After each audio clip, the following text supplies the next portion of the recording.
In today's opening show, a young player's magic moment. And the pain of summer, who best beat the heat. Hi everyone and welcome to the Optus Crows Show for 2021. I'm Mark Bickley. Let's hope we can all enjoy an uninterrupted season as the AFL releases the COVID shackles. But first, forging closer bonds between members of the club's football department is one of the key objectives of Leadership Development Manager Daniel Jackson. Working closely with Matthew Nix and other senior leaders, Jackson has introduced a raft of coaching principles that now define the group. Yeah, so last year it was quite literally just getting my feet under this desk and working out where I could add value. It being a new role that it's grown in lots of different directions, I found myself being a lot more involved in the footy side, which in some ways I thought might have been a distraction from my core role, but in essence it's actually been a really valuable component. I think I'm realising with my role is one of the best things is not to add my perspective or opinion, it's just to guide people through a process to help them uncover what their best opinion is or help a group come together with a collective opinion.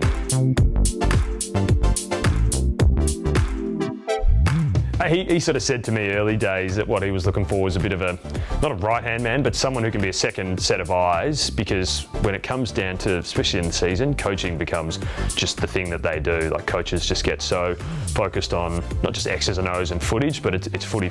So for me, it's the ability to sit in a game review or a selection meeting or a coaches meeting and just observe the dynamic or the narrative that's going on without worrying about so much the detail. It's more the approach, and sometimes it might be picking up on something that helps shift the course of the way they engage with each other or how they then go and give feedback to players.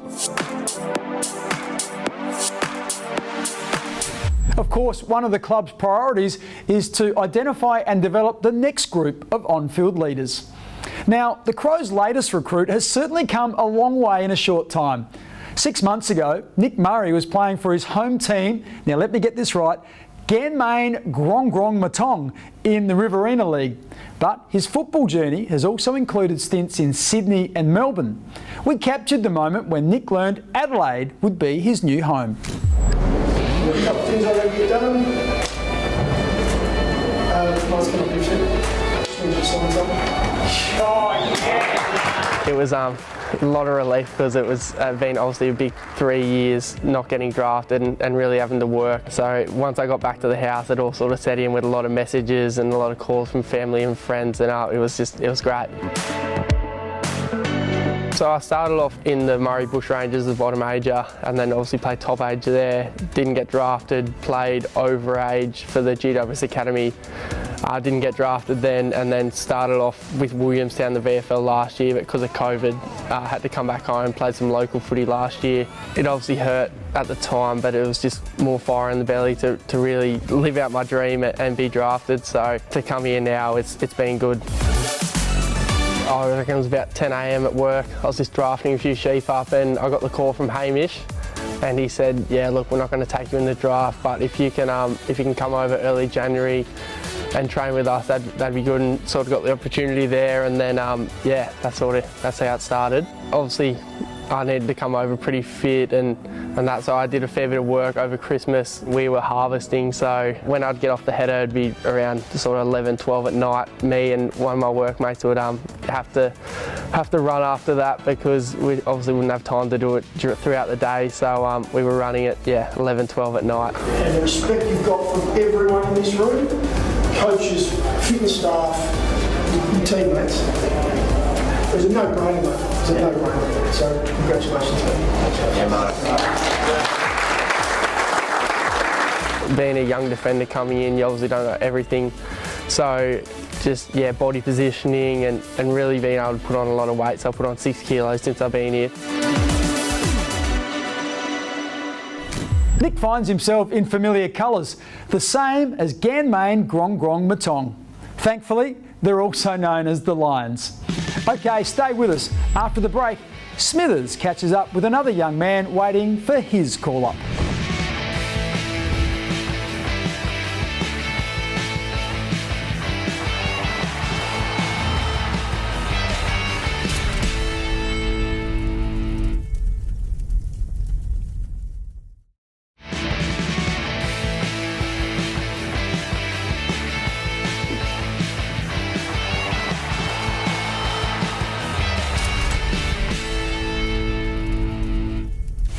Welcome back. Well, for me, pre-season training got harder every year. You know it's going to be long, arduous and hot, but it's also absolutely vital, not only to improve your own performance, but that of the team. It's when you strive to achieve personal bests, refresh game plans, and get to know the new faces. So let's find out who impressed this time round. Obviously, we went into the pre-season knowing that we were going to have the youngest list, so it was all about building physical capacity, a lot of work in the gym, guys gaining strength and some size. Obviously, building match sim exposure, tying it with Nixie in his second pre-season as senior coach, so giving him all the opportunity to embed his game plan and do that. What are we working on in the strong side game? Detail man on the mark, yeah. Striking distance. Striking distance. There's a lot we're working on. Pleasingly, with very little travel allowed in the off-season period, the boys did plenty of work in that break. I guess what really demonstrates that is our pre-season 2K time trial, or the time trial we did in January, was the fastest time trial in Crows history, led by Lockie Scholl, Ben Keys and Chase Jones. Rob's an incredible athlete, so at 111 kilos he finishes top 5 in our 2K and then leads the way in the gym as well. So he and Billy Frampton come back and set some career PBs in the gym. The match makes up about 60% of their physical requirements for the week, whereas in pre-season we have 3 sessions for 30, 35, 40 Ks across the week. So a lot of it then is recovering from the match, getting up for main training, so the coach again has an opportunity to adjust or modify a game plan, so they get to execute that at main training and then we prepare again for a match. Among my old teammates, nobody hated pre-season more than Peter Caven.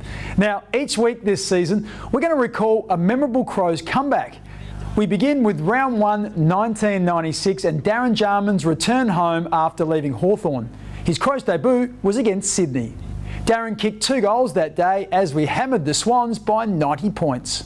He runs around, takes a bounce, runs in, he's going to kick a goal! Of course, Darren would go on to be our leading goal kicker in both the 97 and 98 grand final victories. A fantastic player. For more Crows history, visit afc.com.au and also check out our social media channels as well.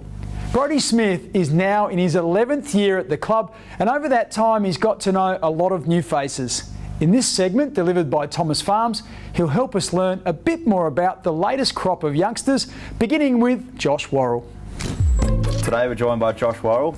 Woozle, thanks for joining us. Smithy.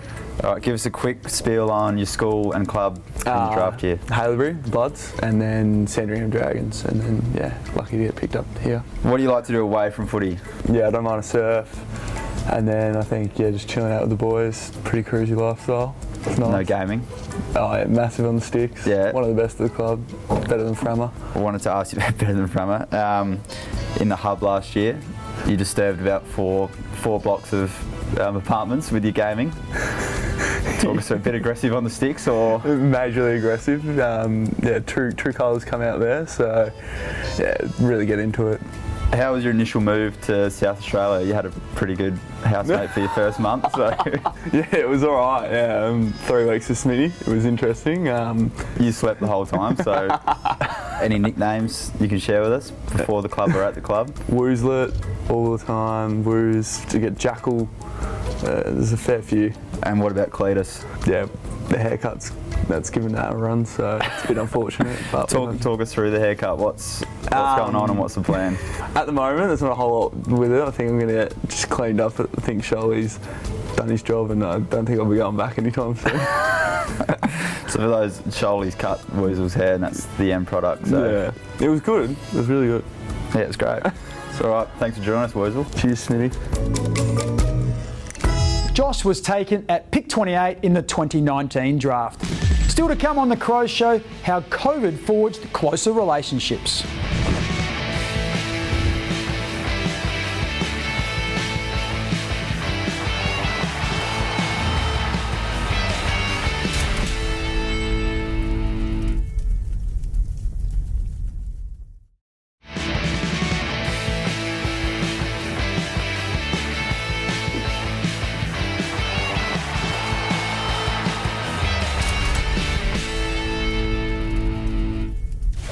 Every player who's worn the Crows Guernsey over the past 30 years has their own special memories. We'll call them Optus Yes moments. Each week, Sam Jacobs will catch up with a former Crow who'll describe how these emotion-charged moments helped define their career. For Graham Johncock, 2003 is when it starts with yes.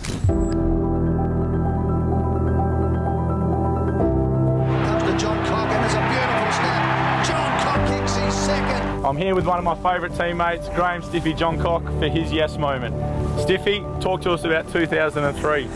2003, gee, it was a long time ago. To start with that, I mean, last time I was here, this whole area was a whole stadium, but it's all changed now. But getting back to 2003, I guess for me it was the year that I won the leading goal kicker for the club. Yep. Yeah, so that was your third season at the club? Third season, yep. What were some of your favourite games? From that year, I remember playing Carlton down at Princess Park and kicked 5 there, and a few weeks later came out here against St Kilda and bagged another 6. So really only played 2 decent games that year, and that actually got me the leading goal kicker. I mean, I think it was your third year as a player, and you got to play with some of the greats. Obviously Wayne Carey, Andrew McLeod, you beat them for the goal kicking. Yeah, well, that's true. I think they were on like 28, 29 respectively, and I just pegged them back. I just got them by that one. So. Now, Stiffy, we're out here. Obviously, the oval looks completely different. I guess one of our biggest Crows memories is our home final win against Port Adelaide. On this very ground, you beat Port Adelaide by 83 points. What are your memories from that night and then the build up to the week? Yeah, well, as we know, showdowns generally are a big build-up in Adelaide. They're always big games, and especially being a final, there's a little bit extra on the line. And lucky the ball fell our way that night, and we were lucky enough to have a win, but have a decent win at that as well. So it really set us up for the following week, and we all know what happened then.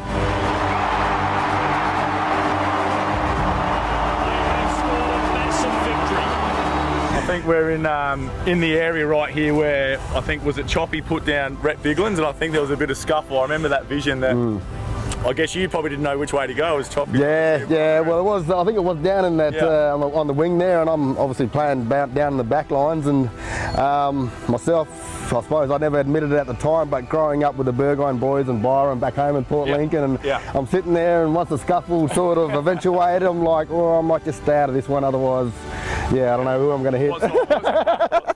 Beautiful, mate. Thanks very much for sharing your yes moment with us here today, Stiffy, and great to have you back on this Hello Turf, mate. Cheers. No worries, Sauce. Thanks, bud.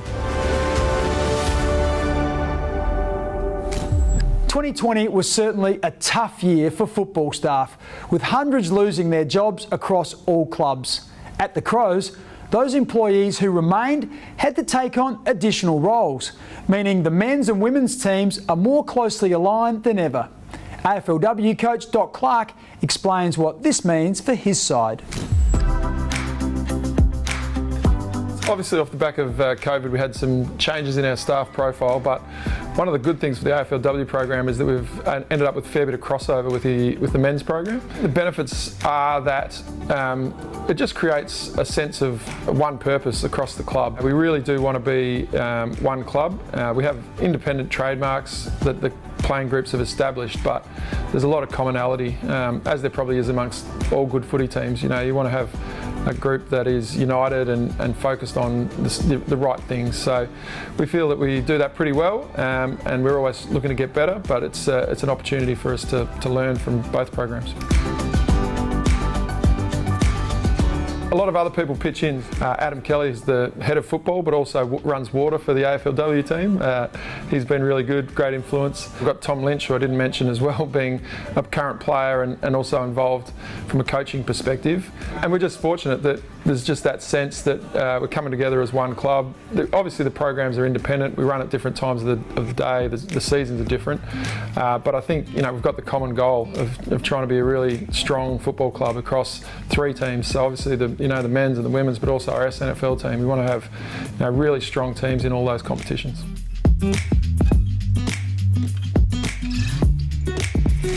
Toyota Good for Footy continues providing community support for our game at all levels. A major initiative is the Toyota Good for Footy raffle, which has raised more than $7 million over the past 6 years. Grassroots clubs can raise funds and spend all of the profits on new gear, a boon to COVID-stretched finances. So the footy club to me, I guess means everything. The club basically shouts community. We understand that we are a very football-orientated club, but we are also well aware that we are also a sporting club. For the community, it's a central place for everyone in the western suburbs.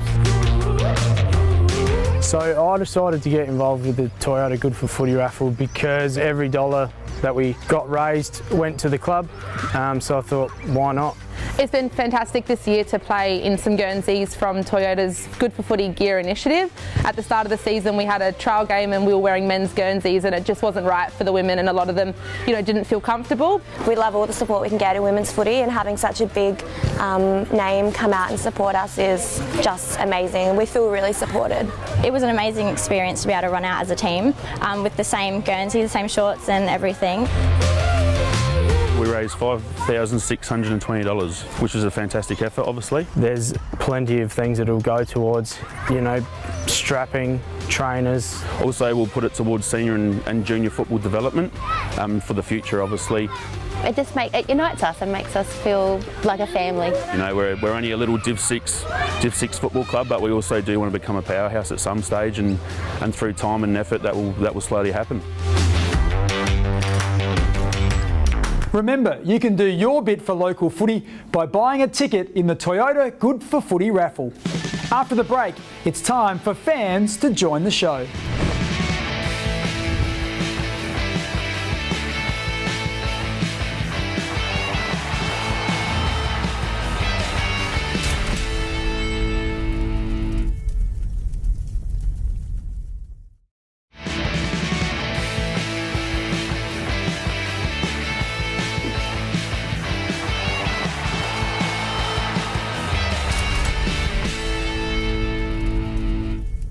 Over the past 6 years on The Crows Show, supporters have certainly had plenty to say. This season we've gone directly to members via email to select fans' greatest moments, all thanks to Bendigo Bank.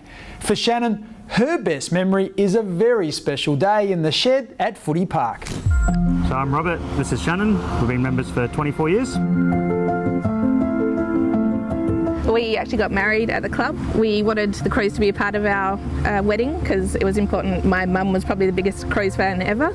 She passed away a couple of years beforehand, so it was very important we have the Crows and football in general as part of our wedding. And by having it here, it felt like she was there, and it was such a big part of our lives. We wanted to have it here. Most of them were Crows fans. There were a few Port fans in there which didn't like it, but bad luck. And we had Dorinda Hafner, who's a Crows ambassador, as our celebrant, so it was a real big Crows day. So many people said it's the just craziest ceremony they've been to. So it's just she injects a lot of life and fun into the ceremony, and a bit of her her background into it as well, with the spiritual side of things. And she presented us with a football cake at the end of it as well, and a bit of the Crows song, so that was nice to finish it off. Church wedding or garden wedding wasn't really for us. He's got terrible hay fever and we're not overly religious, so Crows is our religion, and so we just had it here.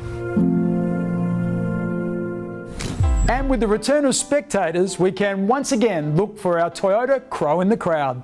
Why don't we settle on you as our first winner? If you recognise yourself, email faceinthecrowd@afc.com.au with photo ID to claim your prize. And what a prize it is! 2 tickets to Toyota's exclusive Hilux Hill Unbreakable Zone at Adelaide Oval. Terms and conditions apply, so check out the website for details. Coach Matthew Nix is also keen to engage with fans, and each week he'll answer one of your questions. Today, he explains how the club will measure success internally this year. Thanks for your question, Darren, and a good one at that. Look, from measuring success, there's a lot of factors we'll look at in 2021.